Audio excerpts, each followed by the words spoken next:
So it's just myself on the boat now, obviously, here today, and um, don't want to blabber on too much, but if there's anything you guys want to chat about, feel free to let me know anytime. Just throw it up on the comments there and I'll give me some content here, something to talk about. If there's anything you're interested in.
To give you guys kind of an idea just how nasty things got here yesterday.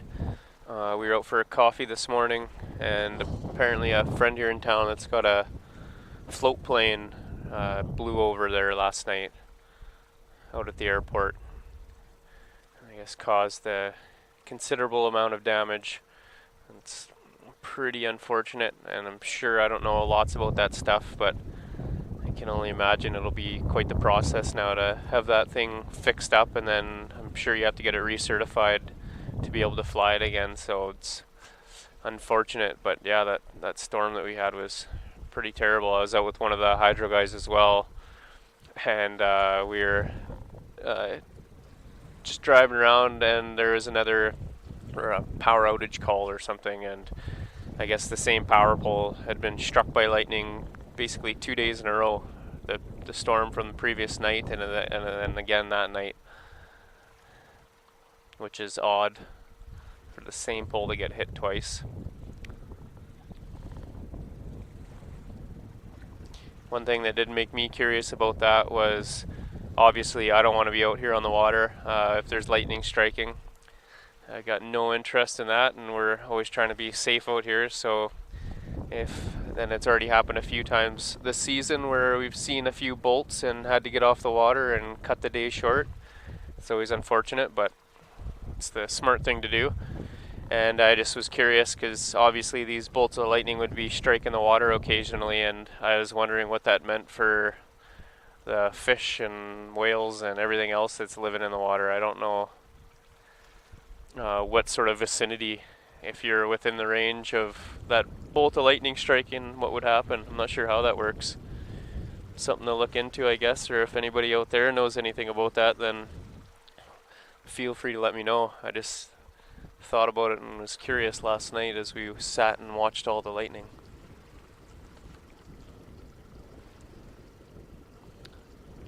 Looks like we possibly got a whale here a little ways behind us, kind of headed in our general direction. It's a pretty slow morning. there's a couple here.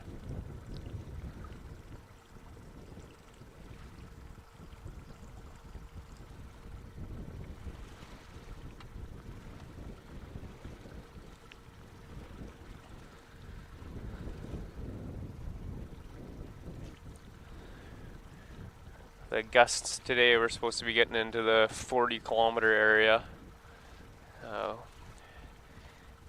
which is pretty windy, but right now it's not seeming too bad. I think we're probably in 20-something area maybe, or around 30 possibly. So when we get the north or the south wind, it gets a little bit difficult to hide. It's coming straight up and down the river, so there's not really any spots that we can go sneak off to where the water smooths out. I've found the best seems to be a west wind, and then we could just boogie over the shore on the opposite side of the river, and it's a big difference in the quality of the water.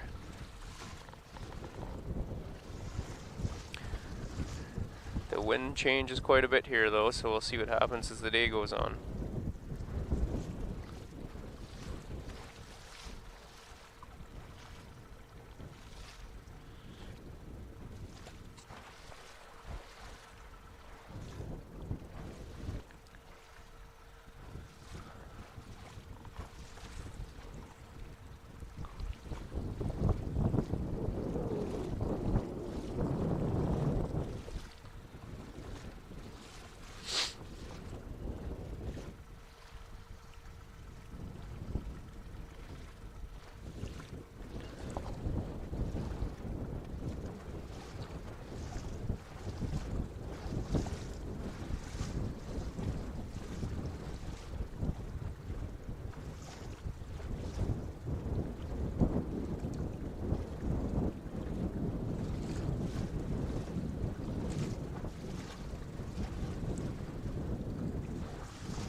Ooh, surprise visitor just behind me there.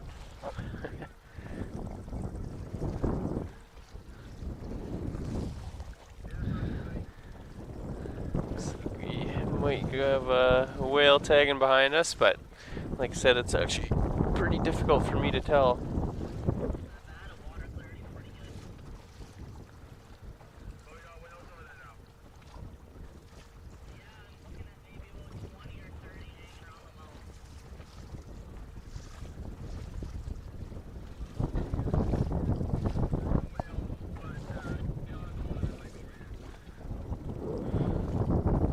Got a couple tagging behind.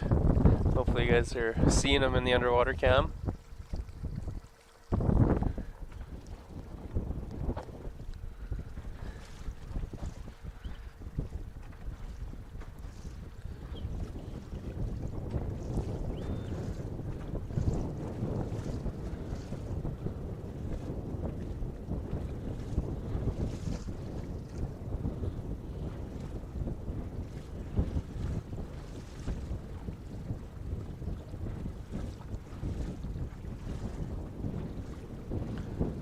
I got a small group here. I can see, I think 4 or 5 just alongside us here.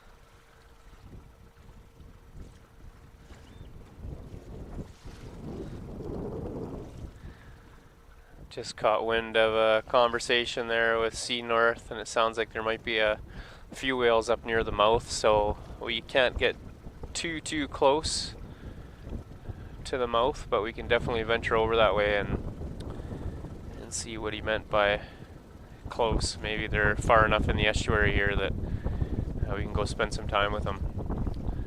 There's just a couple more on the port side here, so we'll linger around for a couple more minutes if we can get their attention. If not, then I'll pick up the underwater cam and we'll head over downstream.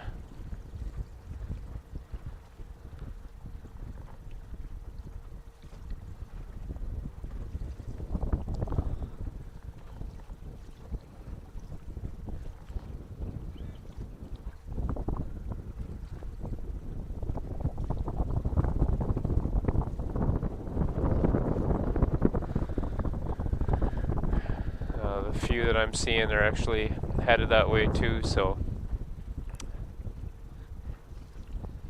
maybe once we do get down there we'll see him again anyways.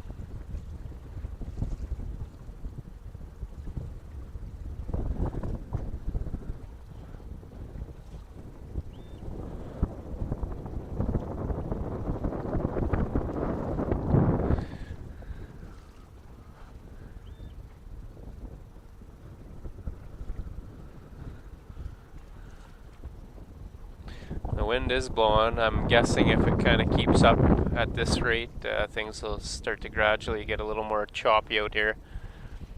Right now it's not too bad. I think things build up out in the bay too, and then it starts to make its way into the river here.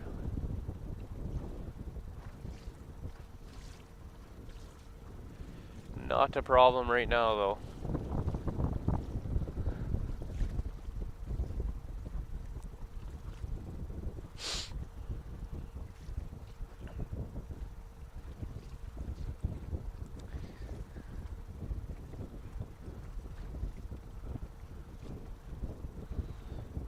They're apparently scrambling down at the water's edge yesterday once that wind picked up too, trying to gather up all the kayaks and the paddle boards. Once those things catch wind, I'm sure there's, I don't know, it's probably just long gone. Or even just if they were to blow away and ram up against something, there's lots of rocks and lots of stuff they could hit. I'm sure they get damaged pretty easily too. I naturally just get anxious when the wind picks up, and it's mainly from work back at home. If I do masonry through the winter time, I've got to build up hoarding, and that's basically insulated tarps. So if I'm working on the exterior of a house, I put up scaffolding and then cover everything and fasten the tarps to the scaffolding in the side of the house. So I'm basically making like a little fort or a little tent for myself to work in. And then on the inside I got to run big diesel heaters to keep things warm, just because you can't let concrete or freeze, otherwise it'll be no good and my rocks won't stay on the wall. And I don't like to do repairs like that. So anyways, basically you're making a huge kite, and when the wind picks up, and especially at home, we're in the bald prairies in southern Alberta, when we get all that wind whistling through, I could hardly sleep at night. Lots of times I'm up at 3 or 4 in the morning and I'm driving out to my job site to make sure that everything's still fastened and weighed down and all my tarps are tied tight to the scaffold, and I put a lot of counterweight on the scaffolding as well, and it's just a stressful thing. So that still transfers over even to here now. I'm wondering, as soon as the wind picks up, if I'm trying to think if there's anything that I need to take care of that it might be an issue once the wind's howling.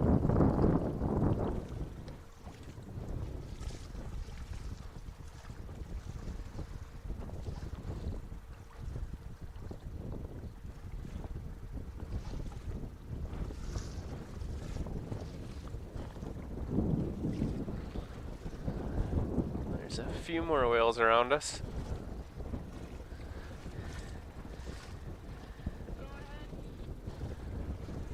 See, just a couple juvies and an adult here.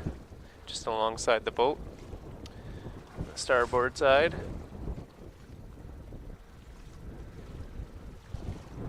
They're moving pretty quick though. See some bubbles behind us. We might have a few tagging along as well.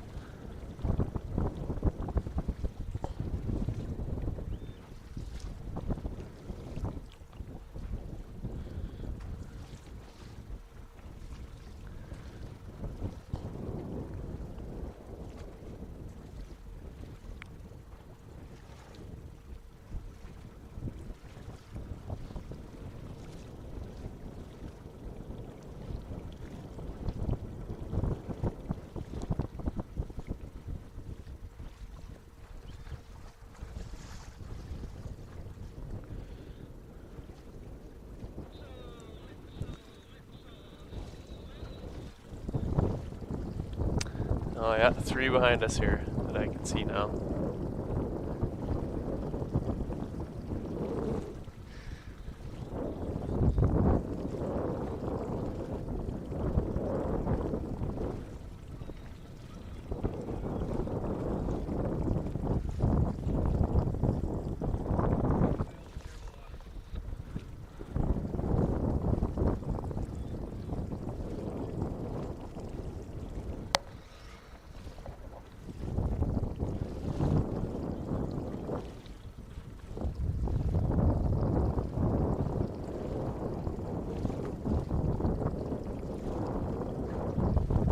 Oh, we got a little calf behind us as well. Just poking its head out of the water there. Even with them right behind me, it's still tough to see right now. I'm guessing though we're in, I think, pretty clear water, so I'm sure you guys are able to see them alright on the underwater cam.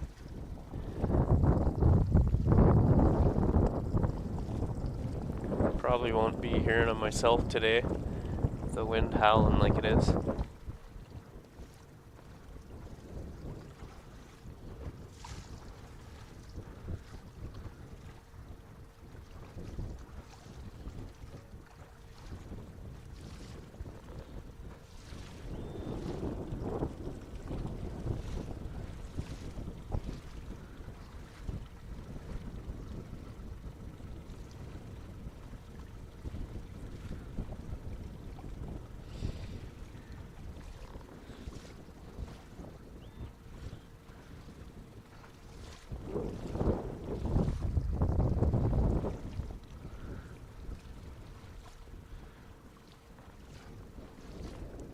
Seem to be in a bit of a group now.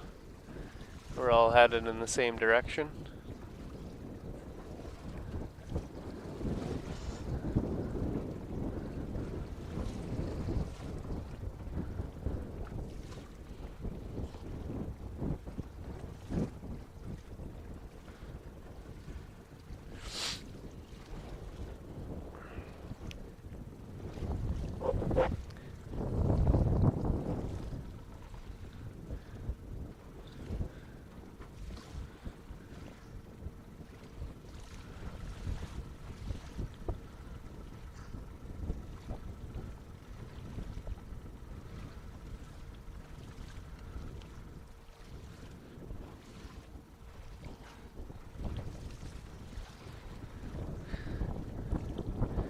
Got one maybe coming by the cam here. I could see a large scar on the right hand side. See when the pics start rolling in. We do a program here, a citizen science project called Beluga Bits. So we're looking for help from all you awesome people out there with taking snapshots as the whales cruise by the underwater cam. You can get photos too, I think, on the above deck cam here too, but it's a little more tricky to get those real good shots. So you'll see we're trying to find good photos of different identification marks on the whales, as well as their bellies. They like to flash their bellies a lot, so if you can get a snapshot of that, it's great. It helps us determine the sex of the whale. We're looking for marks like some of them have big chunks out of their dorsal ridge. A few of them looks like they've been in a tussle. You can see possibly some scars maybe when they had a encounter with a polar bear. We've seen a few that look like they're teeth marks from other belugas. So kind of anything like that, if you can get a snapshot and send it our way, we really appreciate it. Stefan, he's one of the co-founders, Dr. Stefan Peterson, and we've been firing them all off towards him. I should actually check in. I don't know if he waits till the end of the season or if he's going through them as they're coming in, but I'd be curious to find out how many photos we've gotten so far. We had some really awesome days out where there's just a pile of snapshots taken. You can see some of them if you go look in the snapshot gallery. There's a little icon on the upper right hand corner on the Explorer page.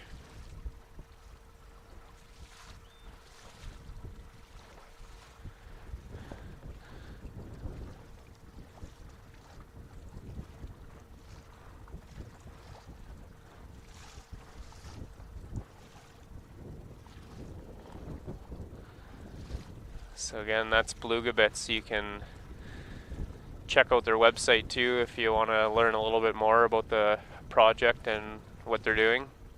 They've also got some photos that'll help to show you kind of what they're looking for. It's a real neat project. Last year they got over 7,000 pictures, which is pretty awesome. I believe they're still going through some of those ones. And so we'll just add as many to the pile as we can again here this season. We always appreciate the help. You guys have been great, like I said, this year. And it's fun for me too. At the end of the day when I get off the boat, I like to go back to the house and check out the pictures. I don't get the view of below water like you guys do at home, so I like to take a peek at them.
Getting lots of snapshots coming in now.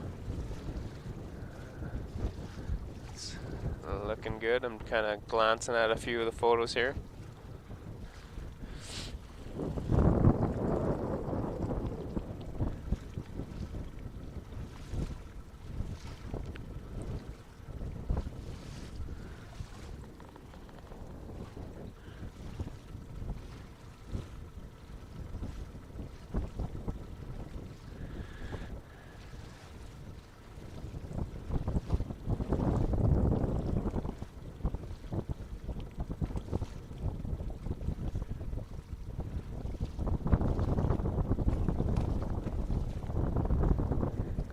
Large group on the port side. We'll see if we can get up alongside them.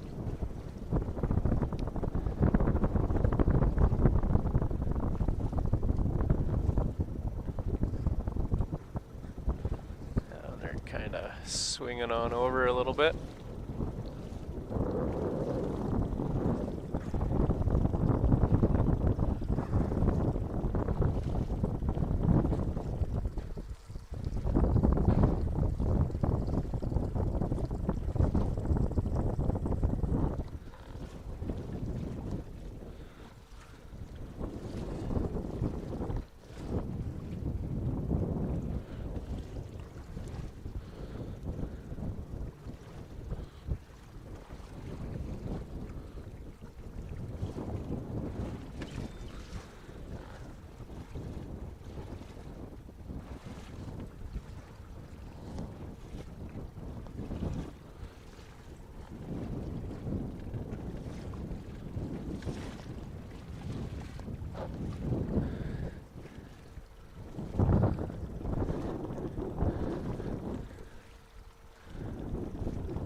Got some more heading our way now.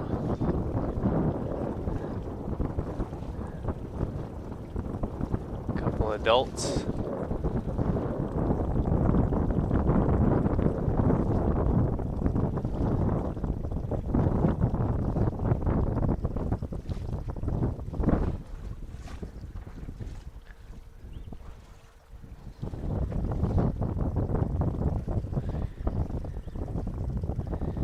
Simon and I were chatting yesterday.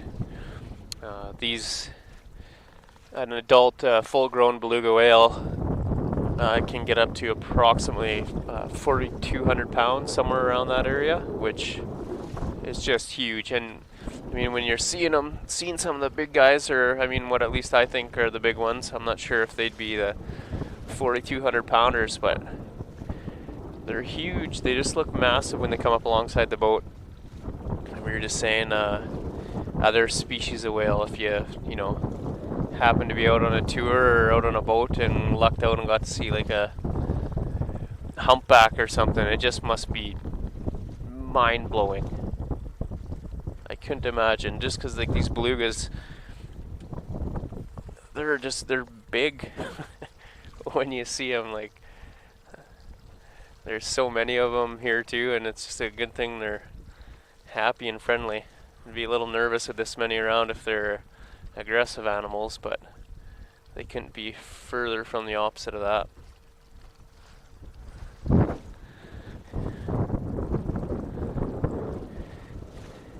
Be really deceiving too if they were aggressive with the big smiles on their face. They just look so happy all the time.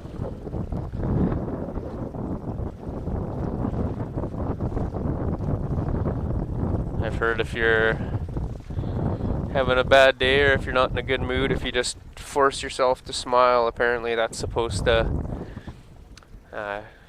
trigger a dopamine response or something like that. You're supposed to, guess, helps you get happy. I don't know. So maybe that's the case with the belugas here. They've got a permanent smile on their face. So maybe that's why they seem to be such happy creatures.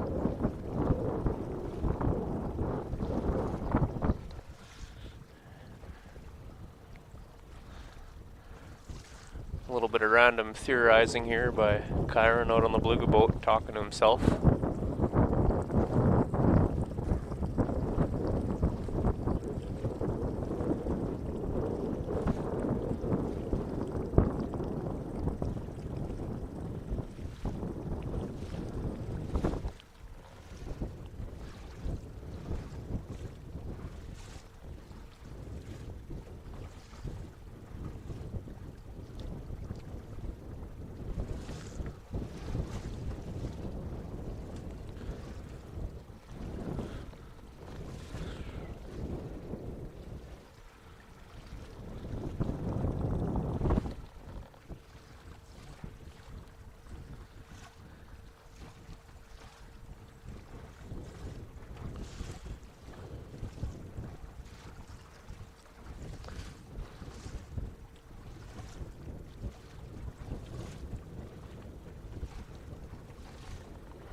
I was talking with a guy last night over dinner, and he first, I think, came to Churchill as, well, he's working here back in the 70s, I believe, is what he was saying. And we were just talking about the feeding frenzies that have been going on out here in the river these past few days. All the whales have been chowing down on capelin. And he said when he used to work here, every once in a while, when the capelin were spawning, they'd be out in the bay or close to the river's edge, and what they do is the females come in and they lay their eggs in the rocks, and then the males are also in there too, and they're fertilizing the eggs. So it's just a big mix, I guess, right up near shore. And between I think the waves and the tides going out, you just get, he said, tons of them. The beach would just be covered with the capelin, the ones that just got unlucky and got washed up on shore. So people used to go down and gather them up, and they'd fill pails full of the capelin, I guess, take them home and freeze them, and then I guess they're supposed to be pretty tasty when they're fried up in butter.